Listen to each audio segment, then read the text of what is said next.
What was your reaction to seeing that? I wasn't thinking of them. I was so moved by the massive number of people who were in the room, which reminds me of the peak of General Assembly, beginning of the general debate. So we can compare tomorrow and see which one had more people at the beginning. Do you worry at all about retaliation, particularly from Israel, that, you know, this could lead to a form of retaliation like the annexation of the West Bank? I know the price of doing the right thing is very heavy. We paid it already in the Gaza Strip. So that doesn't mean that we are going to stop from staying the course and continuing the course. I shared with the president of South Africa, I said to him, we are implementing chapters of the book of the most brilliant leader of humanity recently is Nelson Mandela, and we're getting closer. He said, absolutely correct. What do you say to those who see this recognition as rewarding Hamas for its terrorism? I wasn't thinking of that or paying attention to it. All of them, they were doing it as an investment in peace, two-state solution, and all the good things that this recognition is part of. And President Trump is speaking tomorrow. What would you want to say to him at this point? My president said to him that we are willing to work with you and with all leaders for the sake of peace and putting an end to this genocidal war against our people. I hope we see signs to that effect from the President of the United States. And after this, after you walk out of here, who is your first call to? Well, I made many telephone calls. I spoke with President Abbas earlier today before he delivered his statement, and I congratulated him, and he congratulated me. And you know, the SG, the Secretary General, was on his way. I wanted them both to speak, but for technical reason, it did not happen. But I conveyed to both of them a salutation from each to the other one. What did you? And when you call, will you be calling President Abbas after this? I don't know, but it's possible.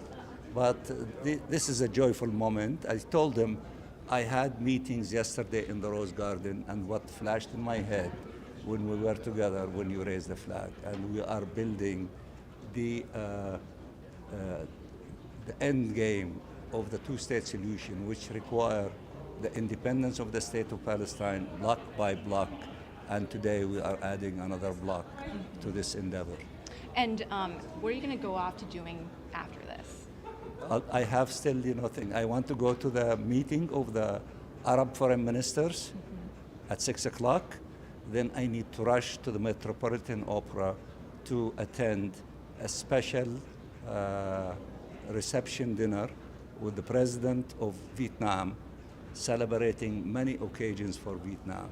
Vietnam, is a special country. It went through what it went through, but yet now it's a remarkable developing country, and it is a good player in the direction of peace and harmony. And what would you be doing to celebrate this joyous occasion for you? Through these things, I don't know what time I will get to the house. Joyfully exhausted. I have to talk to my wife because I think that she watched and she is still watching what is going on. And then we will chat before I go to sleep to be ready for tomorrow. And what will you say to your wife? I'm not going to tell you. That's between you and your wife. Absolutely. All right. Well, thank you so much for your time. You're very All right, welcome. we'll Okay, talk bye-bye. soon. Bye.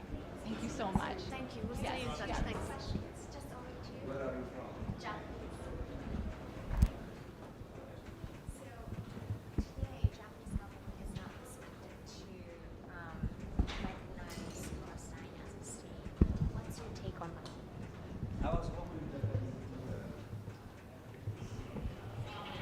do and then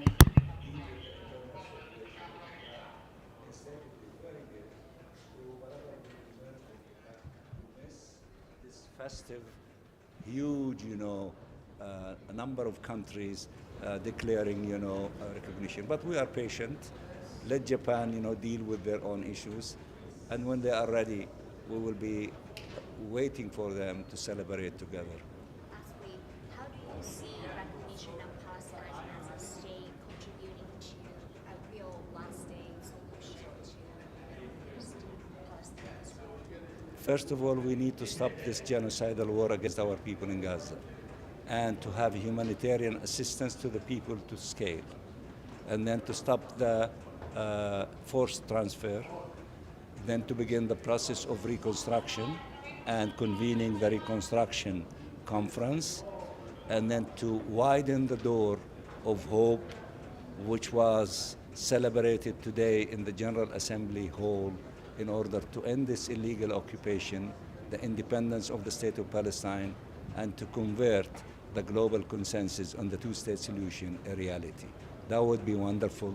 I am sure that Japan will be part of that. Today is one of many steps forward. It is one significant step forward. We need to stay the course and to keep marching toward the national rights of the Palestinian people, which require ending the war and ending the illegal occupation. Thank you.